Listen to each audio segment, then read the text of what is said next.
Good morning student. शुरू करते हैं आज की क्लास। सब्जेक्ट बही खाता तथा लेखा शास्त्र।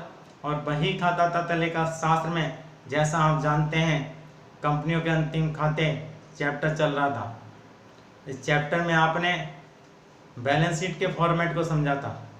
आज statement of profit and loss के फॉर्मेट को समझते हैं। प्यारे बच्चों, कंपनी अधिनियम 2013 की अनुसूची 3 के फर्स्ट भाग में बैलेंस शीट का फॉर्मेट दे रखा है और इसके सेकंड भाग में statement of profit and loss का फॉर्मेट दे रखा है, जो इस प्रकार है। Statement of profit and loss में सबसे पहले रेवेन्यू फ्रॉम ऑपरेशन लिखेंगे। अब ये रेवेन्यू फ्रॉम ऑपरेशंस क्या है? संचालन से आय या आगम। इसमें क्या लिखा जाएगा? इसमें आप जो कंपनी की सेल है, चाहे नगद या उधार, टोटल सेल, उस टोटल सेल्स में से सेल्स रिटर्न घटाकर आप रेवेन्यू फ्रॉम ऑपरेशन में लिखेंगे। उसको रेवेन्यू फ्रॉम ऑपरेशन कहते हैं। कंपनी की टोटल सेल्स, उसमें से सेल्स रिटर्न घटाकर क्या आ जाता है? रेवेन्यू फ्रॉम ऑपरेशन आ जाता है। उसके बाद सेकंड में अदर इनकम्स। अदर इनकम्स लिखेंगे जो कंपनी की अन्य आय है। इसमें क्या लिखेंगे? जैसे इंटरेस्ट रिसीव्ड है, डिविडेंड रिसीव्ड है, रेंट रिसीव्ड है और भी अदर कोई इनकम है, बैड डेट रिकवर्ड है। तो जो भी अदर इनकम कंपनी की है उसको क्या करेंगे? हम अदर इनकम में लिख देंगे। इस प्रकार ये टोटल रेवेन्यू आपका आ जाएगा, कुल कंपनी की आमदनी आ जाएगी। अब फोर्थ पॉइंट में एक्सपेंसेस। एक्सपेंसेस में कॉस्ट ऑफ मटेरियल कंज्यूम्ड। यदि कंपनी माल क्रय करती है और ये जो माल क्रय करती है वो उत्पादन के लिए करती है, तो आप कॉस्ट ऑफ मटेरियल कंज्यूम निकालेंगे। कैसे निकालेंगे? जितना माल कंपनी ने क्रय किया है उसमें क्रय संबंधी खर्चे, जो परचेज एक्सपेंसेस है, कैरेज इनवार्ड है, वो जोड़ देंगे और ओपनिंग स्टॉक जो मटेरियल का है उसको जोड़ देंगे और क्लोजिंग स्टॉक मटेरियल क्या करेंगे? घटा देंगे। तो इस प्रकार आपका कॉस्ट ऑफ मटेरियल कंज्यूम आ जाएगा। उसके बाद purchase of stock in trade. Purchase of stock in trade, यदि कंपनी उत्पादन नहीं कर रहे, माल क्रय करती है और माल को बेचती है, ट्रेड का वर्क करती है, तो कॉस्ट ऑफ मटेरियल कंज्यूम फिर नहीं लिखेंगे। कॉस्ट ऑफ मटेरियल कंज्यूम कम लिखते हैं जब कंपनी उत्पादन के लिए माल क्रय करती है और उत्पादन करने के बाद माल का विक्रय करती है। इस तरह का अगर व्यवसाय करती है तो कॉस्ट ऑफ मटेरियल कंज्यूम में लिखते हैं। और यदि माल का क्रय उन्हें विक्रय के लिए करती है तो उसे purchase of stock in trade में लिखते हैं। तो purchase of stock in trade, जितना माल क्रय किया है उस माल में परचेज एक्सपेंसेस और कैरेज इनवार्ड को हम जोड़ देंगे और उसको लिखेंगे purchase of stock in trade में।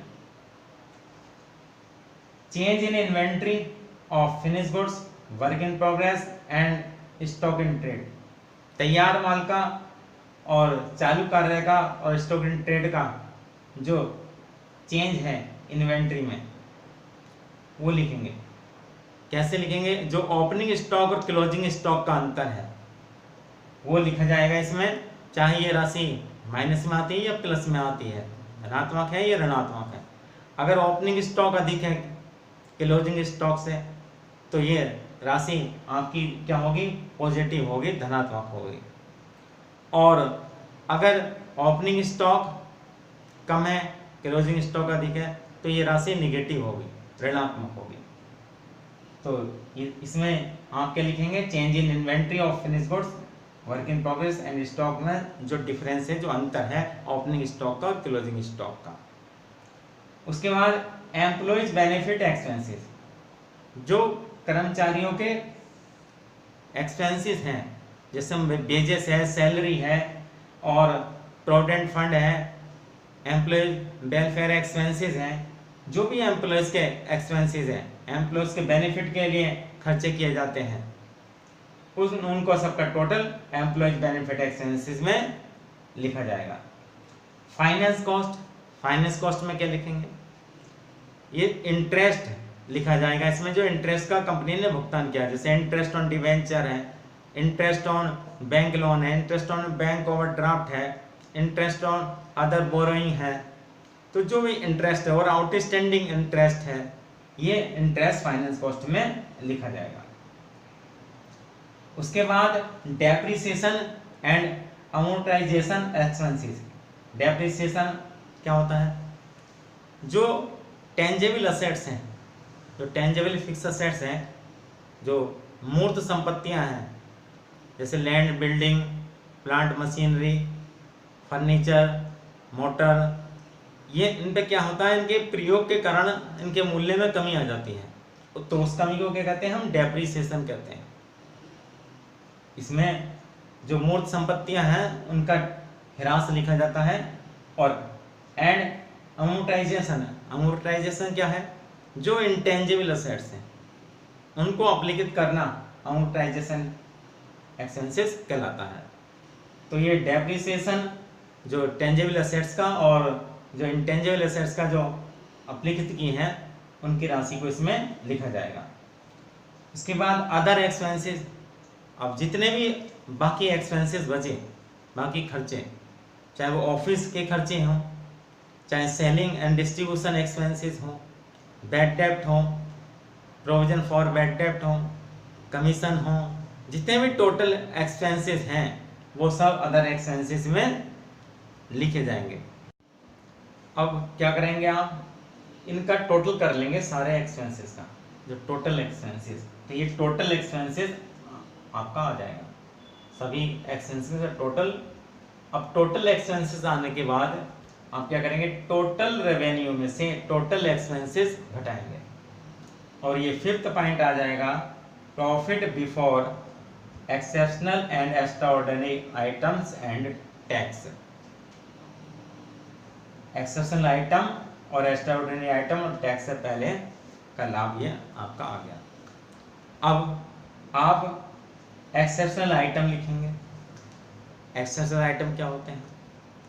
ऐसी मदें जो सामान्य क्रिया से संबंधित हैं, लेकिन इनके आकार, प्रकृति और प्रभाव के कारण इनको दिखाना आवश्यक है। जैसे सेल ऑफ फिक्स असेट्स है, सेल ऑफ इन्वेस्टमेंट है, इनको एक्सेप्शनल आइटम के अंतर्गत दिखाया जाएगा। और इसको एडजस्ट करने के बाद, इसको घटाने के बाद आपका क्या आ जाएगा? Profit before extraordinary item and tax. अब आप एक्स्ट्राऑर्डिनरी आइटम लिखेंगे। एक्स्ट्राऑर्डिनरी आइटम क्या है? जो सामान्य क्रियाओं से अलग है, पृथक है, ऐसे मदों को एक्स्ट्राऑर्डिनरी आइटम में हम लिखते हैं।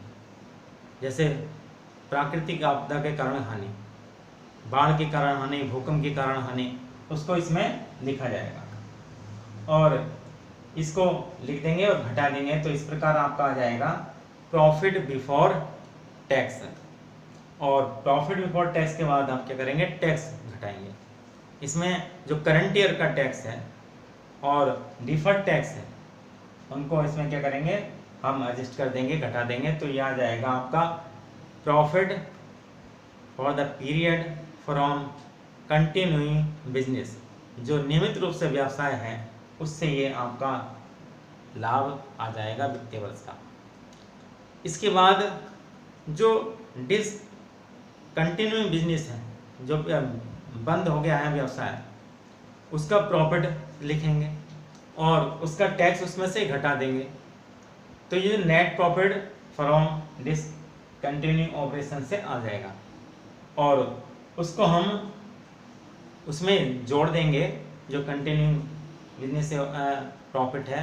तो इस प्रकार ये profit for the period company का आ जाएगा। अब इस प्रॉफिट को अगर हम नंबर ऑफ शेयर से भाग कर देंगे तो ये अर्निंग पर शेयर आपके निकल कर आ जाएगी।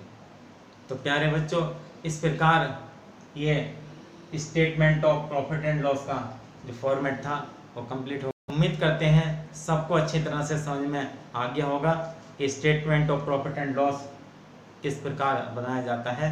धन्यवाद।